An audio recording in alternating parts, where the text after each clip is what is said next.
Aujourd'hui, nous allons écouter l'histoire d'un homme qu'on ne regarde plus.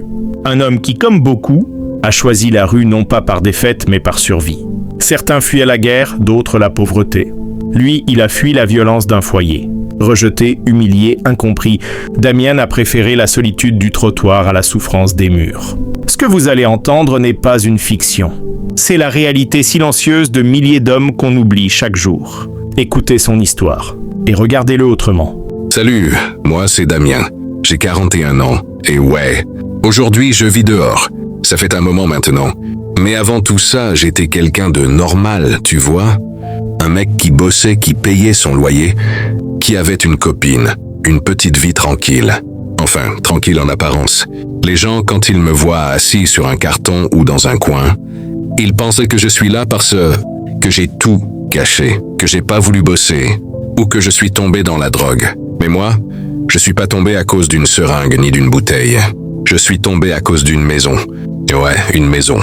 Celle où j'aurais dû me sentir en sécurité. Celle qui m'a détruit de l'intérieur. Quand je pense à avant, je me revois encore, debout devant la porte le matin, avec mon café à la main, prêt à aller au boulot.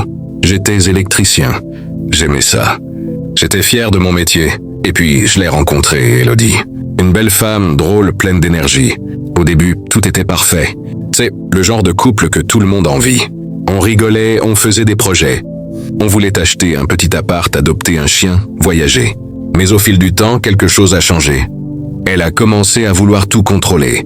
Ce que je portais, avec qui je sortais, même ce que je disais. Au début, je me disais, c'est de l'amour. Elle veut juste me protéger. Mais c'était pas de l'amour. C'était de la peur. Et moi, j'étais trop aveugle pour le voir. Elle a commencé à me rabaisser. Pas devant les autres. Non, elle était maligne. Toujours en privé. Des petites phrases qui te grattent dans la tête comme une écharde. T'es nul, Damien, regarde-toi. T'as pas d'ambition. Tu crois que quelqu'un d'autre voudrait d'un mec comme toi? Sans moi, t'es rien. Au début, tu rigoles. Tu crois que c'est des pics. Mais à force, tu commences à y croire. Tu doutes de toi, de tout. Et un jour, t'as tellement honte que t'oses même plus te regarder dans un miroir. Elle me faisait sentir coupable de tout. Si elle pleurait, c'était ma faute. Si elle criait, c'était parce que je l'avais poussée à bout. Et moi, j'essayais de calmer les choses, encore et encore. Je rentrais plus tard du boulot juste pour éviter les disputes. Je dormais sur le canapé, et quand je disais que j'en pouvais plus, elle éclatait de rire. Pauvre petit martyr, qu'elle disait. Le pire, c'est que dehors, personne ne voyait rien. Elle savait jouer la comédie. Devant nos amis, elle était adorable, attentionnée. Et moi, je souriais. Je faisais semblant. Parce que j'avais honte. Parce qu'un homme, ça doit être fort. Ça doit tenir. T'imagines, toi, aller dire à tes potes, ma copine me parle comme à un chien. Je me sens minable. Personne te croirait. Alors tu te tais. Puis il y a eu ce soir-là. Une dispute encore. Une de trop. Elle m'a jeté tout ce qu'elle trouvait sous la main. Les clés, les assiettes, les mots. Surtout les mots. Des mots qui t'ouvrent des plaies qu'aucun pansement refermera. Et là, j'ai craqué.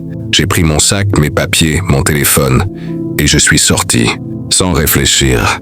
J'ai marché toute la nuit, sans but, juste pour fuir. Le matin, j'étais assis sur un banc. Je regardais les gens aller bosser, et je me suis dit, c'est fini. Fini le boulot, fini la maison, fini les promesses. Je pouvais pas retourner là-bas. Pas après tout ça. Je pouvais pas supporter encore un seul mot, un seul regard plein de mépris. Les premiers jours, j'ai dormi chez un collègue. Il voulait m'aider, il était sincère. Mais au bout d'une semaine, j'ai senti que j'étais de trop. C'est ce moment gênant où tu sens qu'on veut que tu partes, même si on te le dit pas. Alors je suis parti encore. Et puis un autre pote, puis un autre. Et un jour, plus personne ne répond. Tu déranges, tu fais pitié. Je me suis retrouvé dehors sans même comprendre comment. Une nuit, je me suis assis près de la Seine. Le vent glacé me frappait le visage. Et je me suis dit, au moins ici personne me crie dessus. C'est fou, hein? Choisir le froid plutôt que la chaleur d'un foyer. Mais au moins, la rue, elle te frappe pas avec des mots. Elle te juge pas. Elle t'ignore, c'est tout. Et parfois, être ignoré, c'est plus doux que d'être détruit. J'ai perdu mon boulot, évidemment. Quand t'as pas d'adresse, pas de douche, t'arrives en retard. Tu sens pas bon. Personne veut te garder. Je me souviens du dernier appel de mon patron. Damien, t'es un bon gars, mais t'as changé. T'as l'air ailleurs. J'étais pas ailleurs. J'étais vide. Et puis le téléphone s'est éteint, plus de batterie, plus de crédit, et avec lui, plus aucun lien. C'est là que j'ai compris, j'étais seul pour de vrai. Tu sais ce qui fait le plus mal, c'est pas le froid. C'est pas la faim. C'est de réaliser qu'un jour, t'as été aimé, et qu'aujourd'hui, plus personne se souvient que t'existes. Tu croises des couples dans la rue, tu vois des mains qui se tiennent, des sourires, et toi, tu marches la tête baissée, le cœur en miettes. Tu te demandes où t'as merdé. Pourquoi t'as pas eu la force de partir plus tôt? Pourquoi t'as cru qu'elle changerait? Y a des soirs où je me repasse tout dans la tête. Les rires, les repas, les promesses. Et puis les cris. Et tu réalises que t'as pas fui pour rien. Tu t'es sauvé, même si t'as tout perdu. Parce qu'à la fin, rester, ça t'aurait tué. Aujourd'hui, quand les gens passent devant moi, certains me regardent avec pitié, d'autres avec dégoût. Mais s'ils savaient que parfois la rue, c'est pas la conséquence d'un vice, mais d'une survie. Certains fuient la drogue, d'autres la guerre. Moi, j'ai fui les mots. Et chaque fois que je ferme les yeux, je me dis que j'ai peut-être tout perdu, mais au moins, j'ai retrouvé le silence. Un silence qui fait mal, mais qui fait pas peur. Tu sais, quand t'arrives dans la rue, t'as l'impression que c'est temporaire. Tu te dis, allez 1 ou 2 nuits, le temps de rebondir. Mais la vérité, c'est que la rue, elle t'attrape vite. Elle t'avale, elle t'use. Et au bout d'un moment, tu sais plus si t'essayes encore de t'en sortir ou juste de tenir jusqu'à demain. Les premières nuits, je me souviens, j'avais peur de tout. Le bruit, les regards, le froid. T'entends des pas approcher, tu retiens ton souffle. T'as pas encore appris à dormir d'un œil. Et puis tu comprends vite que la rue, c'est un autre monde. Un monde sans murs, sans règles, sans horaires. Un monde où t'apprends à disparaître pour survivre. J'ai dormi un temps sous un pont, près de la gare d'Austerlitz. Au début, j'essayais de rester propre, de garder une routine. J'allais dans les toilettes publiques pour me laver. Je me coiffais, je me rasais. Mais à force, t'as plus d'énergie. Tu te regardes dans le reflet d'une vitre et tu vois un autre gars, fatigué, le regard vide. Tu te reconnais plus, les gens te regardent différemment aussi. T'as beau sourire, dire bonjour, on t'évite. Tu deviens invisible. Et pourtant, t'es toujours là, vivant, avec ton histoire, ton passé, tes rêves. Mais pour eux, t'es juste un sans-abri. Il y a des jours où la faim te tord le ventre. Tu marches toute la journée pour oublier. Tu passes devant les boulangeries. T'as l'odeur du pain chaud qui te brûle le cœur. Tu te dis, avant j'en achetais 2 sans réfléchir. Maintenant, tu fouilles dans les poubelles, discrètement, en espérant trouver quelque chose encore emballé. Et le pire, c'est pas de le faire. Le pire, c'est de te dire que t'as accepté de le faire. Tu perds peu à peu ce qui te reste de dignité. Pas parce que t'en veux pas, non, mais parce que la rue te la prend petit à petit. Chaque jour, un morceau de toi s'en va. Mais il y a aussi des moments humains, inattendus. Un monsieur qui te donne un café chaud sans rien dire.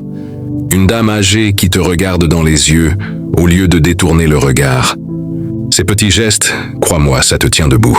Parce qu'à force d'être ignoré, un simple bonjour devient un cadeau. J'ai rencontré d'autres gars aussi. Des mecs comme moi, des anciens ouvriers, des jeunes en galère, des papas divorcés. Il y a Pascal par exemple, il dormait pas loin de moi. Lui aussi fuyait un foyer violent. Pas des coups, non. Les mots, les humiliations. On se parlait le soir, en se réchauffant avec un vieux café tiède. On se racontait nos vies d'avant, nos enfants qu'on voyait plus, nos rêves qu'on n'osait plus dire. Et à chaque fois, on se disait la même chose. Personne comprend que certains hommes aussi, ils fuient. Mais la rue, elle s'en fout. Elle fait pas de différence. Hommes, femmes, jeunes, vieux. Elle te broie pareil. Les nuits d'hiver, c'est les pires. Le froid, c'est pas juste physique. Il rentre dans ton âme. T'as beau mettre 3 couches, t'as toujours cette sensation de glace sous la peau. Et t'espères que ton corps tiendra jusqu'au matin. Tu t'endors en te disant que t'as déjà de la chance d'être encore vivant. Il y a des centres d'hébergement, ouais. Mais faut être là à la bonne heure, faire la queue, prier qu'il reste une place. Et parfois t'y vas, et tu tombes sur des gens paumés, drogués, violents. Alors certains soirs, te préfères rester dehors. Au moins t'as ta paix. Ton bout de trottoir devient ton refuge. Ce qui me tue, c'est pas tant la misère que l'indifférence. Les gens passent à côté de toi comme si t'étais un décor. Certains changent même de trottoir, juste pour pas te croiser. Et pourtant, parfois, t'aimerais juste parler. Pas demander de l'argent, juste parler. Parce que dans la rue, le silence devient lourd. Tu parles tout seul pour pas devenir fou. Tu te dis, tiens, Damien, aujourd'hui t'as tenu encore. Tu t'auto-parles, comme pour exister encore un peu. Je pense souvent à la maison que j'ai quittée. Pas par regret, non. Mais parce que c'est fou de se dire qu'à quelques murs près, ta vie peut basculer. D'un foyer à un trottoir, y a qu'une porte à franchir. Et moi, je l'ai franchie. Parfois, je repasse devant les immeubles, la nuit. Je regarde les fenêtres allumées. Je vois des ombres qui bougent, des rires à travers les vitres.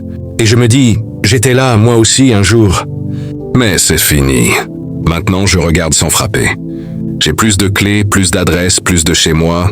Juste un sac, une couverture et mes souvenirs. Ce qui me fait tenir, c'est les petits moments d'humanité. Une soupe chaude, un sourire, un bonjour. Ou parfois, juste une main tendue. Parce que quand t'as plus rien, un geste, c'est énorme.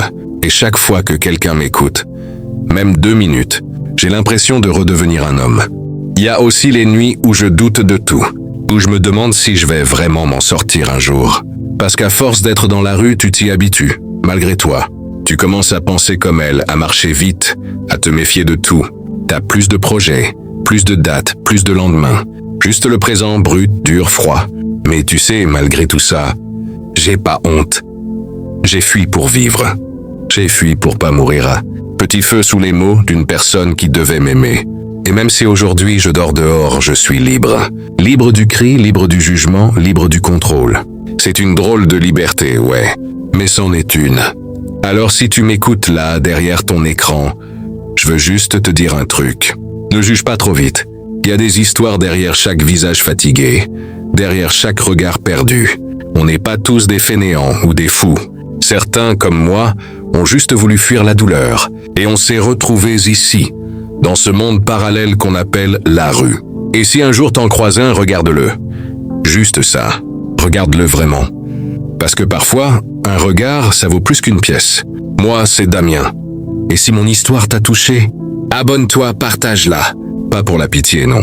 Mais pour qu'on n'oublie pas que derrière chaque sans-abri, il y a une âme, une histoire, une voix. Et tant qu'on continue de les faire entendre, on n'est pas complètement mort. Même ici, sur le trottoir, même moi, Damien, toujours sans abri, mais encore debout. Damien dort encore dehors. Chaque nuit, il s'installe contre un mur différent, avec la même couverture, le même silence, la même force. Il n'a rien demandé, sinon qu'on le voie, qu'on l'écoute, qu'on se souvienne qu'un homme peut tomber, sans jamais cesser d'exister. Derrière chaque sans-abri, il y a une raison, une histoire, une douleur, et parfois un simple besoin de paix. Si son témoignage vous a touché, ne détournez pas le regard. Abonnez-vous, partagez sa voix, faites-la résonner. Parce que tant qu'on parlera d'eux, ils ne seront plus invisibles. Ici, dans les rues de Paris, c'était le témoignage de Damien, pour la voix des sans-abri.